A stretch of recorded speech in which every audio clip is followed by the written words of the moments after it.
মার্কিন president Donald ট্রাম্পের শান্তি প্রস্তাবে আগ্রহ দেখিয়েছে ফিলিস্তিনের স্বাধীনতার জন্য লড়াই করা সশস্ত্র গোষ্ঠী হামাস। যদিও অনেক শর্তে আংশিক রাজি হামাস, তবে এই সিদ্ধান্তকে স্বাগত জানিয়েছেন ট্রাম্প। এদিকে গাজায় সেনা অভিযান সীমিত করার নির্দেশ দিয়েছে ইসরায়েল। অবশেষে যুদ্ধবন্ধের সম্ভাবনা দেখা যাচ্ছে গাজায়। চলমান যুদ্ধ অবসানে হামাসকে ২০ দফা শান্তি পরিকল্পনা মেনে নিতে রবিবার সন্ধ্যা ৬টা পর্যন্ত সময়সীমা বেঁধে দিয়েছিলেন মার্কিন প্রেসিডেন্ট। হুঁশিয়ারি দেন সম্মত না হলে নরক নেমে আসবে গাজা জুড়ে। কয়েক ঘণ্টা পরই হামাস এক বিবৃতিতে আংশিকভাবে প্রস্তাব মেনে নেওয়ার ঘোষণা দেয়।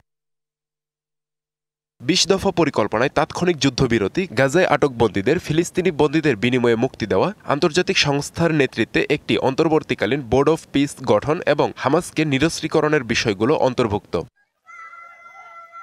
হামাস জানায় ট্রাম্পের প্রস্তাব অনুযায়ী বিনিময়ের শর্তে তারা জিম্মি মুক্ত করতে সম্মত, তবে এর জন্য প্রয়োজনীয় মাঠ পর্যায়ের পরিস্থিতি নিশ্চিত করতে হবে। বিস্তারিত আলোচনার জন্য মধ্যস্থতাকারীদের মাধ্যমে আলোচনায় অংশ নিতে তারা প্রস্তুত, তবে নিরস্ত্রীকরণ বিষয়ে কিছু জানায়নি হামাস। জেনেক্সে শিফট করো, লাইফকে লিফট করো। সিনিয়র হামাস নেতা মুসা আবু মারজুক বলেন, তারা বোর্ড অফ পিস গ্রহণ করবে না।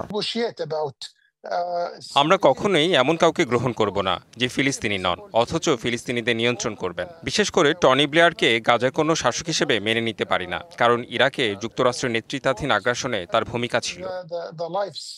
বিশ্লেষকদের মতে হামাস এখানে অনেক ইতিবাচকতা দেখিয়েছে। তারা প্রস্তাবের মূল ভাব গ্রহণ করেছে এবং প্রেসিডেন্ট ট্রাম্পের উদ্যোগের প্রশংসা করেছে। তার পরিকল্পনায় ভবিষ্যতের ফিলিস্তিন রাষ্ট্রে গাজার পুনর্মিলনের কোনো সম্ভাবনা না থাকায় বোর্ড অফ পিস নিয়ে আপত্তি হামাসের।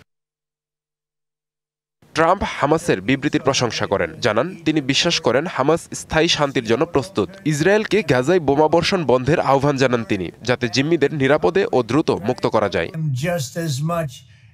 আমি আশাবাদী যে জিম্মিরা তাদের মা বাবার কাছে ফিরে যাবে। মধ্যপ্রাচ্যে শান্তি ফিরিয়ে আনতে যেসব দেশ সহায়তা করছে তাদের ধন্যবাদ। সবার সঙ্গেই ন্যায়সঙ্গত আচরণ করা হবে। এদিকে গাজায় সেনা অভিযান সীমিত করার নির্দেশ দিয়েছে ইসরায়েল। গাজায় চলমান যুদ্ধবন্ধে যুক্তরাষ্ট্রের শান্তি পরিকল্পনার প্রস্তাবে হামাসের আংশিক রাজি হওয়ার সিদ্ধান্ত জানানোর পর ইসরায়েল সরকার এ নির্দেশ দেয়। আব্দুল আল মারুফ, ডিবিসি নিউজ ডেস্ক।